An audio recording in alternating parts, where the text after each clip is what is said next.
Halo Sobat Expectro Club dimanapun kalian berada. Jadi pada kesempatan kali ini kita akan belajar menjawab soal uji kompetensi bersama-sama untuk bidang toksikologi klinik. Oke, kita langsung saja lihat soal-soalnya. Soal yang pertama. Jadi di sini ada kasusnya, kemudian di bawah ada lead pertanyaan. Kita baca dulu kasusnya. Seorang pengunjung tempat hiburan malam ditangkap pihak berwajib karena terbukti mengkonsumsi dan memiliki kanabis. Untuk membuktikan bahwa orang tersebut mengkonsumsi kanabis, maka dilakukan uji terhadap urin pengunjung tersebut. Pertanyaannya adalah jenis metabolit yang paling tepat dideteksi dalam urin tersebut adalah. Nah, untuk kasus soal seperti ini, yang ditanyakan adalah jenis metabolit. Maka cara menjawabnya adalah kita main hafal-hafalan ya. Di sini yang dicari adalah kanabis.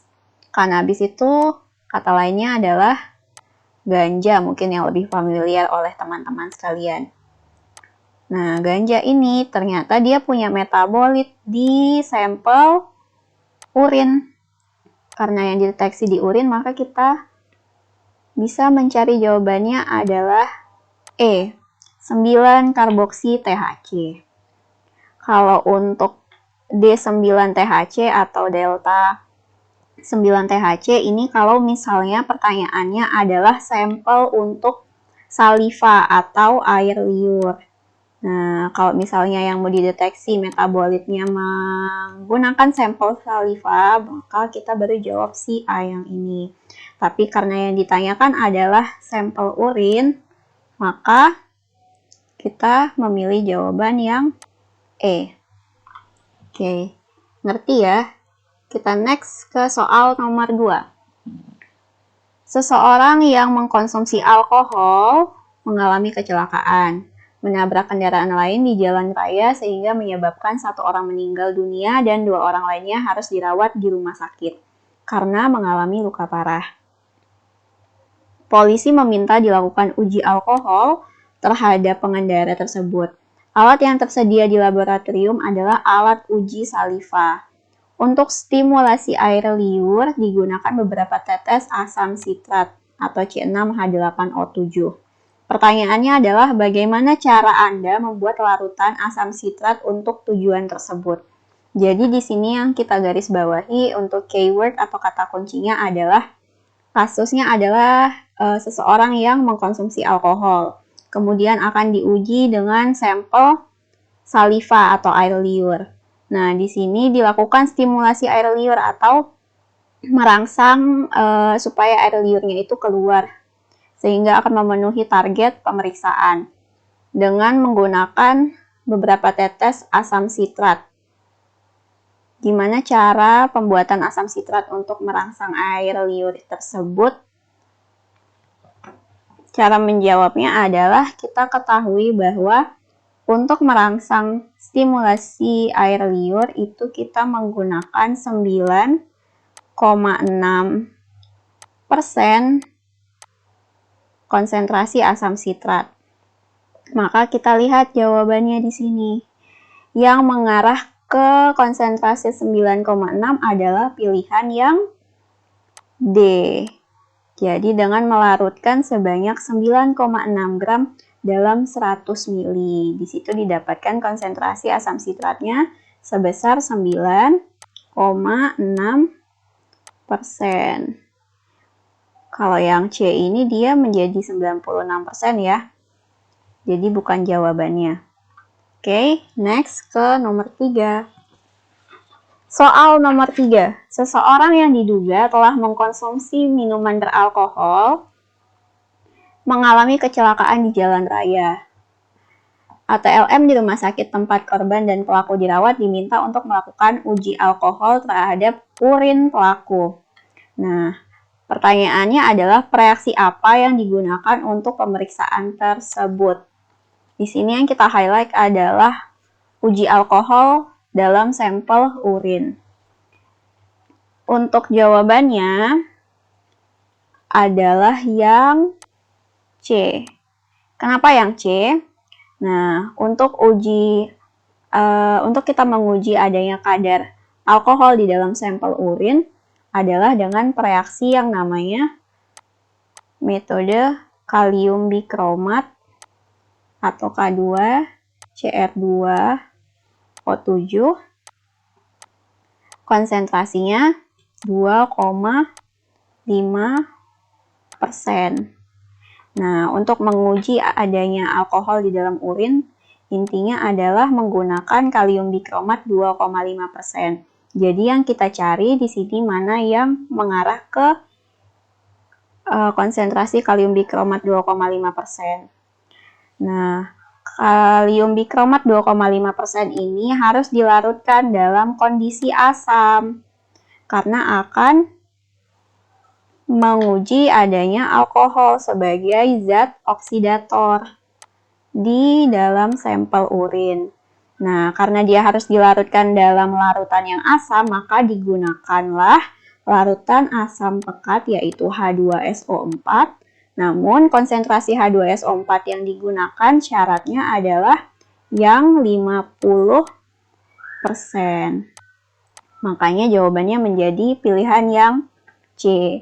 Semisal kalau kasusnya di optionnya adalah semua pilihannya K2CR2O7 dalam H2SO4 50%. Kalian hanya tinggal jeli melihat berapa gram angkanya dan berapa mili H2SO4-nya. Di sini kalau kita perhitungkan untuk mencapai 2,5%, di sini ya, kita tulis 2,5%, persen artinya per 100, 2,5 per 100 dikalikan dengan berapa mili yang dilarutkan. Di sini diminta 1000 mili. 1000 mili. Apakah benar dia 25 gram yang ditimbang? Nah, ini bisa dicoret ya, nolnya 2, sini juga 2. 2,5 dikalikan 10 menjadi 25 gram. Makanya kita jawab yang C. Kalau untuk yang A, ini formaldehid dan H2SO4 pekat, ini untuk reagen Marquis. Marquis ini peruntukannya untuk nafza seperti contohnya amfetamin. Jadi bukan untuk uji alkohol ya. Alkohol khusus spesialisasinya adalah kalium bikromat atau K2CR2O7, konsentrasinya 2,5%. Kalau untuk yang D, ini okresol. Okresol ini untuk paracetamol, bukan alkohol. Paracetamol. Oke. Bisa dipahami ya. Kita lanjut ke soal nomor 4. Seorang ATLM melakukan sampling urin terhadap orang yang dicurigai menggunakan amfetamin. Sampel urin dicurigai telah diencerkan menggunakan air keran. Salah satu tahap preparasi sampel untuk tujuan konsentrasi atau pemekatannya adalah dengan menggunakan ekstraksi. Pertanyaannya adalah reaksi apa saja yang dibutuhkan untuk mengekstraksi sampel tersebut. Oke, dari sini kita dapat kasus nih, bahwa seseorang kita curigai atau terduga dia mengkonsumsi salah satu golongan nafza atau psikotropika golongan 2, yaitu si amfetamin.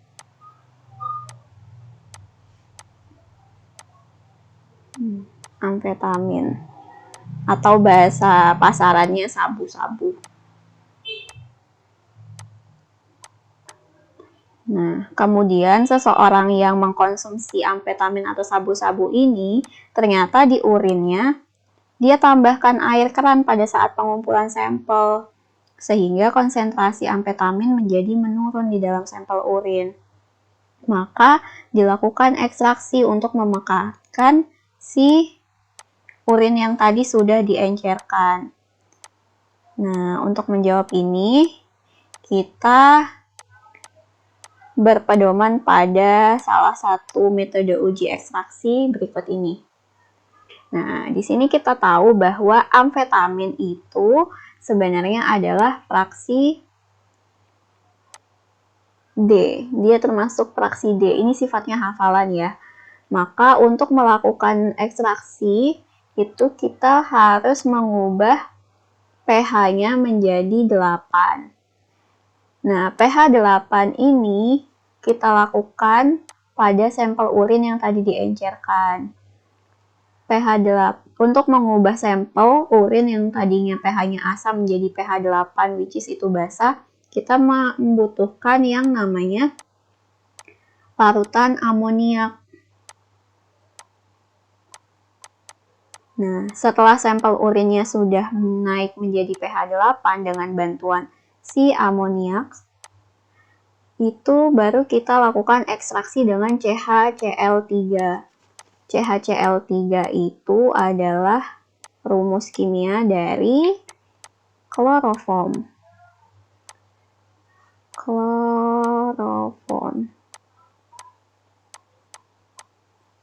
Oke, jadi ada dua yang menjadi highlight di sini untuk ekstraksi si amfetamin, yaitu amoniak dan kloroform.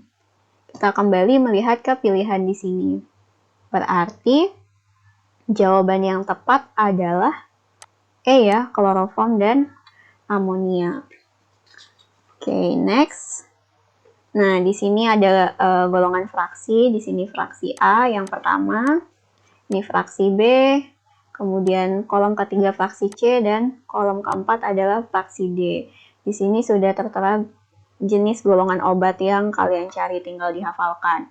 Apa yang sering keluar dan kira-kira dipertanyakan di soal UKOM. Next, kita ke soal nomor 5. Di sini kasusnya adalah seseorang, sebenarnya di sini ya, seseorang berkendara di bawah pengaruh alkohol adalah masalah utama dalam keselamatan lalu lintas. Blood alcohol concentration atau BAC atau kadar alkohol dalam darah, bahasa Indonesianya ya, adalah ukuran langsung dari tingkat alkohol dan digunakan sebagai standar pemeriksaan penyalahgunaan alkohol saat berkendara. Pemeriksaan kadar alkohol pada pengendara di lapangan seringkali menggunakan sampel pernapasan sehingga memberikan nilai blood alcohol concentration atau yang sering disebut sebagai BRAC atau kadar alkohol dalam napas. Seorang ATLM memeriksa kadar BRAC dan akan mengkonversinya menjadi kadar BAC, maka dibutuhkan nilai konversi BRAC menjadi BAC. Nah, pertanyaannya adalah berapa nilai konversi yang dimaksud? Ini juga sifatnya hafalan dan sudah mutlak. Jawabannya adalah B. Ini tinggal dihafalkan aja. BRAC berbanding BAC. Ini adalah angka mutlak, yaitu 2100 berbanding 1. Oke, jadi kalau kalian menemukan soal di mana ada perbandingan antara BRAC dengan BAC, ini angkanya mereka BRAC 2100, BAC-nya 1. Jadi tinggal diperbandingkan, jawabannya adalah yang B. Jangan sampai kebalik. Next, soal nomor 6. Soal nomor 6, seorang remaja laki-laki mengalami gejala demam tinggi dan kemerahan pada wajahnya, nyeri kepala dan juga kejang. Diduga setelah mengkonsumsi suatu obat. Dari hasil tes Marquis didapatkan hasil warna oranye berubah menjadi coklat. Selain itu, dari hasil KLT didapatkan noda berwarna ungu dengan penampakan noda fast black K. Kedua uji ini masih belum dapat membedakan jenis senyawa psikotropika apa yang menjadi penyebab gejala pada remaja tersebut. Pertanyaannya, uji apakah yang dapat membedakan senyawa psikotropika golongan amfetamin dan metamfetamin pada kasus di atas? Nah, jadi dari kasus di atas kita tahu bahwa remaja laki-laki ini ternyata mengkonsumsi salah satu jenis nafza antara amfetamin dan metamfetamin. Jadi keduanya ini masih satu golongan. Metamfetamin merupakan turunan dari amfetamin. Makanya di sini ketika diuji dengan reaksi Marquis, hasilnya dari yang warna oranye berubah menjadi coklat, ini menandakan hasil positif amfetamin dan juga metamfetamin juga menghasilkan warna yang sama. Dengan KLT juga ada warna ungu dengan penampakan noda fast black K itu juga positif amfetamin dan metamfetamin. Pertanyaannya di sini, gimana sih cara kita membedakan kedua senyawa tersebut karena keduanya menghasilkan interpretasi hasil warna positif yang sama jika diuji dengan KLT dan juga Marquis. Jawabannya adalah dengan menggunakan uji Simon. Ini juga sifatnya hafalan, kalian bisa menghafal tabel berikut ini. Jadi di sini udah jelas di paling bawah dicantumin amfetamin dan metamfetamin. Untuk uji Marquis, hasil positif menunjukkan warna oranye atau coklat. Nah, di sini udah dijelaskan. Untuk membedakan antara amfetamin dan metamfetamin, maka yang kita gunakan adalah reaksi Simon. Oke, bisa dipahamin ya. Next, soal nomor 7 atau soal terakhir. Kasusnya di sini adalah seorang petani mengalami sesak nafas setelah melakukan penyemprotan pestisida di sawah. Senyawa pestisida golongan organofosfat bekerja dengan cara mempengaruhi sistem saraf pusat sehingga kerja enzim dalam mengkatalisis hidrolisis neurotransmitter asetilkolin menjadi kolin terganggu dan mulai timbul gejala keracunan. Pertanyaannya, enzim apakah yang dimaksud pada kasus di atas? Nah, untuk menjawab soal seperti ini, sebenarnya ini sangat mudah.